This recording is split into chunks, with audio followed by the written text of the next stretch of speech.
नमस्कार दर्शकों, आप सभी का बहुत बहुत स्वागत है हमारे चैनल में, जिसमें हम आपके साथ नए नए विषयों पर चर्चा करते हैं। तो आज हमारी चर्चा का विषय है दशहरा एवं नवरात्र का महत्व। दोस्तों, अभी हाल ही में हम लोगों ने नवरात्र एवं दशहरा का पर्व मनाया, लेकिन क्या आपको इन दोनों पर्वों के मनाए जाने का कारण, इन पर्वों से मिलने वाली शिक्षा एवं इन पर्वों के महत्व के बारे में पता है? यदि आप इन प्रश्नों से अनजान हैं, तो ये वीडियो आपके लिए है। दोस्तों, हम लोग इन पर्वों से संबंधित कुछ दार्शनिक चिंतन भी करेंगे, लेकिन उससे पहले आप सभी से रिक्वेस्ट है कि वीडियो को अंत तक देखें और चैनल को ज़रूर सब्सक्राइब करें। मित्रों, नवरात्र का पर्व शक्ति की उपासना और दशहरा का पर्व अधर्म पर धर्म की विजय के रूप में मनाया जाता है। ये माना जाता है कि इन 9 दिनों में प्रकृति की शक्ति अपने सर्वोच्च स्तर पर रहती है। मित्रों, नवरात्र वर्ष में 4 बार आती है, जिसमें शारदीय नवरात्र का महत्व एवं मान्यता सबसे ज्यादा है। इन 9 दिनों में शक्ति के 9 रूपों की आराधना की जाती है। अगर दर्शनों में सांख्य दर्शन की बात की जाए, तो वहाँ 2 तत्वों जड़ प्रकृति एवं चेतन पुरुष से समस्त सृष्टि की उत्पत्ति की व्याख्या की जाती है। इसी से मिलती जुलती व्याख्या शिव और शक्ति के सम्मिलन से सृष्टि के विकास की अवधारणा में भी मिलती है। मित्रों, माँ आदिशक्ति भगवती दुर्गा हिंदू धर्म में शक्ति की देवी के रूप में पूजी जाती है। नवरात्र के पावन पर्व में माँ दुर्गा के 9 रूपों की आराधना की जाती है। माँ दुर्गा के ये 9 रूप शक्ति के 9 प्रकार के स्तर हैं। ये 9 रूप इस प्रकार हैं। माँ का प्रथम रूप शैलपुत्री है। संपूर्ण जड़ प्रकृति जो पंच तत्वों से बनी है, माँ शैलपुत्री का शक्ति स्वरूप है। माँ आदिशक्ति अपने दूसरे रूप में ब्रह्मचारिणी स्वरूप में है।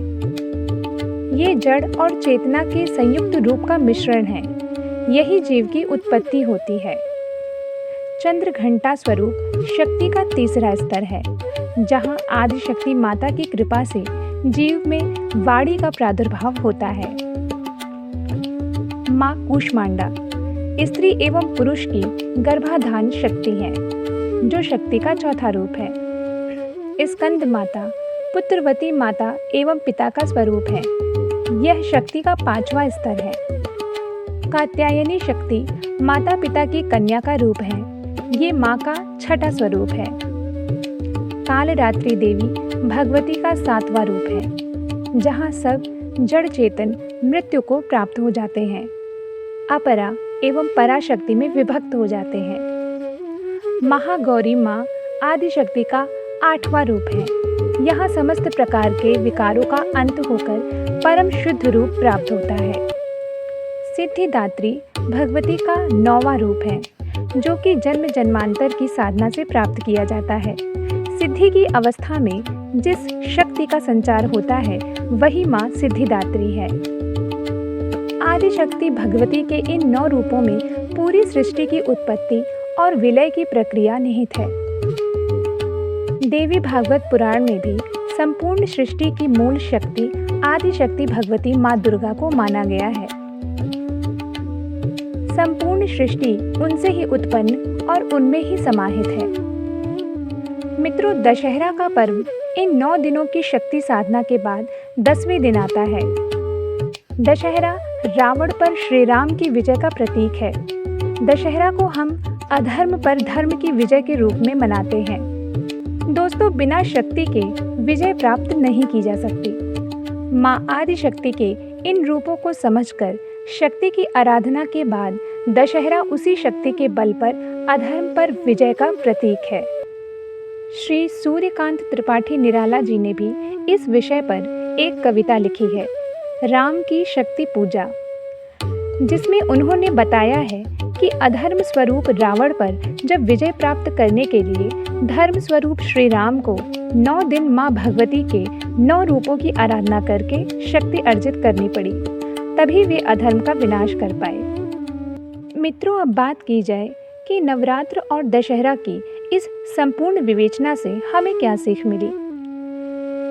तो दोस्तों, इस संपूर्ण विवेचना से एक बात यह सामने आती है कि संपूर्ण सृष्टि में सुख शांति की व्यवस्था के लिए धर्म की स्थापना जरूरी है और अधर्म पर विजय तभी संभव है जब धर्म की स्थापना के लिए शक्ति का प्रयोग किया जाए। दूसरी बात ये निकलकर सामने आती है कि अगर शक्ति पर धर्म रूपी अंकुश ना हो तो वह अधर्म रूपी निरंकुश रावण का हथियार बन जाती है, जिससे जगत की सुख शांति व्यवस्था खतरे में पड़ जाने की पूरी संभावना रहती है।